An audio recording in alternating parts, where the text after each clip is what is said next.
masque un pouvoir, et si vous ne pouvez pas venir à notre assemblée, je vous demanderai de bien vouloir remplir ce pouvoir et de le confier à une personne de votre choix, de façon à ce qu'elle puisse vous représenter et voter. Sinon, si on n'a pas le quitus, on va être obligé de reconvoquer une autre assemblée, ce serait quand même un petit peu dommage.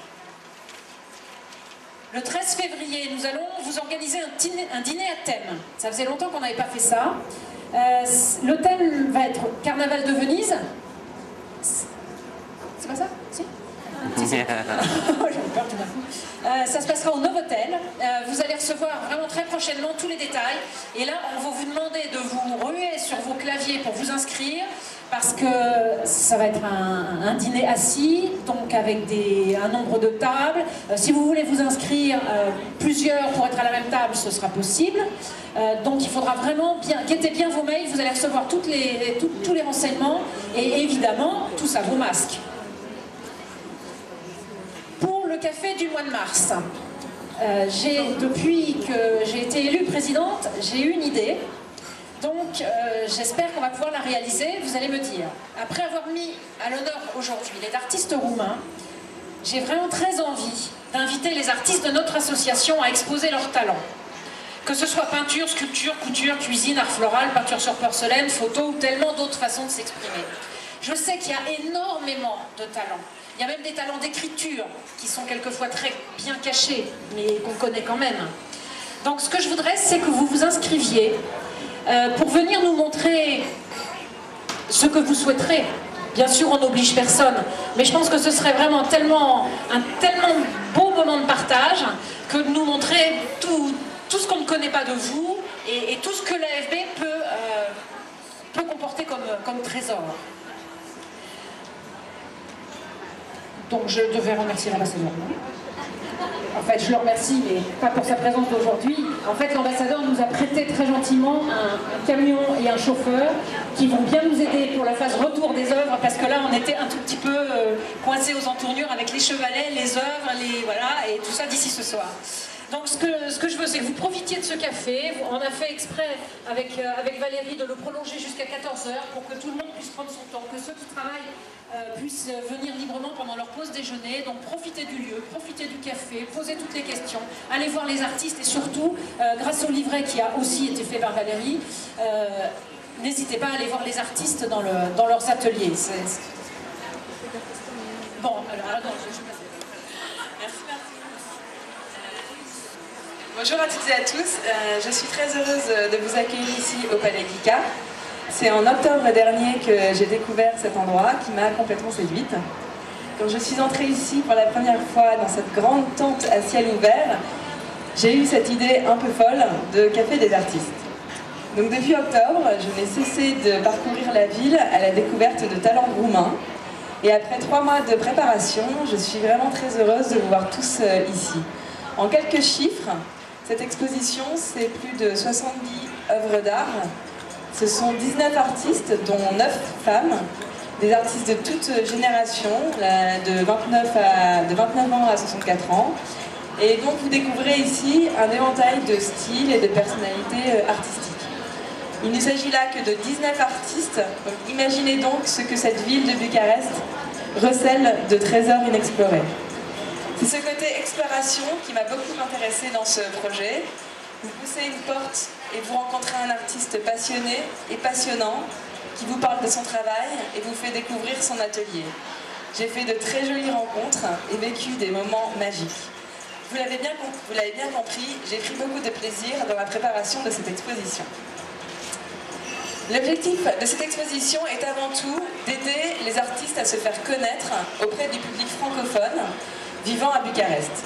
Ces artistes ont besoin d'être reconnus, d'être soutenus pour pouvoir vivre de leur talent et tout simplement pour travailler dans des conditions convenables. Cette exposition est donc pour eux une occasion de vous rencontrer. Allez vers eux aujourd'hui et poussez la porte de leur atelier dans les semaines à venir. Ils n'attendent que ça. Certains parlent un très bon français, d'autres pas un mot, mais lorsqu'il s'agit d'échanger autour d'une peinture ou d'une sculpture, on arrive toujours à se comprendre. Je l'ai fait avec mon niveau de roumain très pauvre, alors croyez-moi, c'est possible. Vous trouverez donc les coordonnées des artistes dans le petit livret que j'ai conçu pour vous. Gardez-le précieusement et surtout, utilisez-le. J'ai voulu aussi inviter aujourd'hui des étudiants de l'Université d'Art de Bucarest. C'est le département sculpture de l'université qui est représenté ici à travers les travaux de 5 étudiants. C'est là-bas dans le coin, près des tables d'activité. Si vous avez envie de vous lancer dans la peinture, j'ai fait aussi une très belle rencontre, celle avec Francisque Kiwariou, qui est artiste de ces œuvres qui sont là à côté de moi, et de sa femme Jolie Niclose. Ils ont créé une école d'art qui se situe à tout près de Maria-Rosetti, à 5 minutes du métro Universitat. J'ai préparé des fiches d'inscription. On va lancer donc des cours de peinture pour les adultes débutants, les adultes confirmés, apprendre à peindre avec les techniques de l'impressionnisme par exemple, et puis aussi pour les enfants, les mercredis après-midi, pour les 5-7 ans et pour les 7-11 ans. Il y a également une feuille pour des inscriptions pour les vacances de février, si vous souhaitez inscrire vos enfants. Donc c'est à côté de la porte d'entrée de la salle.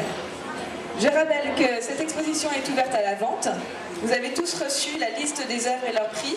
Si vous êtes intéressé par l'une d'elles, vous pourrez repartir avec. Il vous suffit de venir me voir pour le règlement.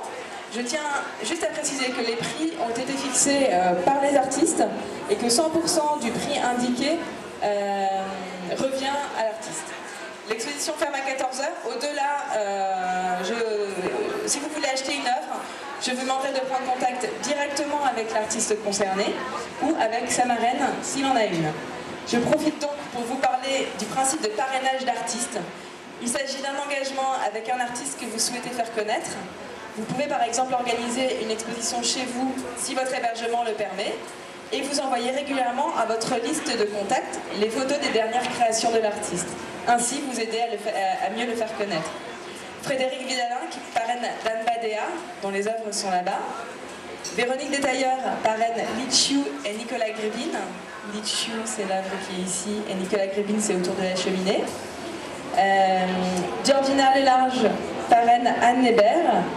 Les 2 œuvres sont présentées juste là. Et Marine Sapé parraine Muri Vallée, dont les œuvres sont présentées ici.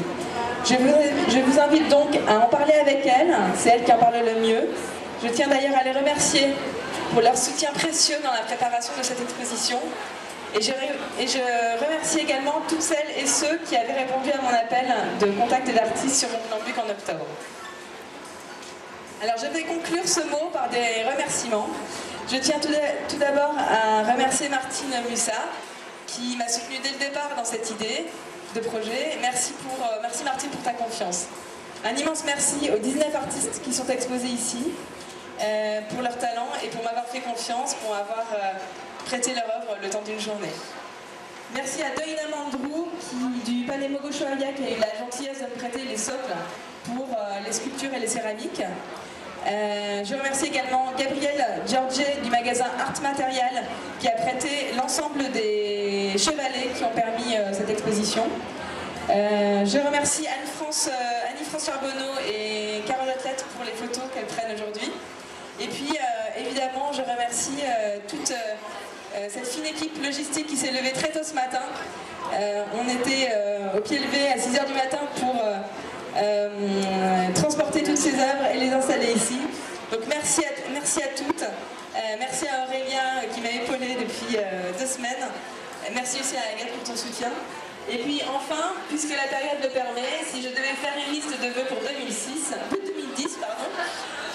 je dirais que mes plus grandes joies à l'issue de cette exposition seraient que l'un ou l'autre d'entre vous ait envie de parrainer un artiste comme certains le font déjà, que cette expo vous ait peut-être donné envie d'aller dans les ateliers d'artistes et que l'on ait tous le réflexe de poster sur Montblanc les coordonnées des artistes que l'on rencontre et pour lesquels on a un coup de cœur.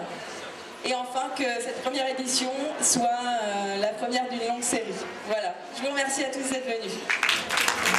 Bravo.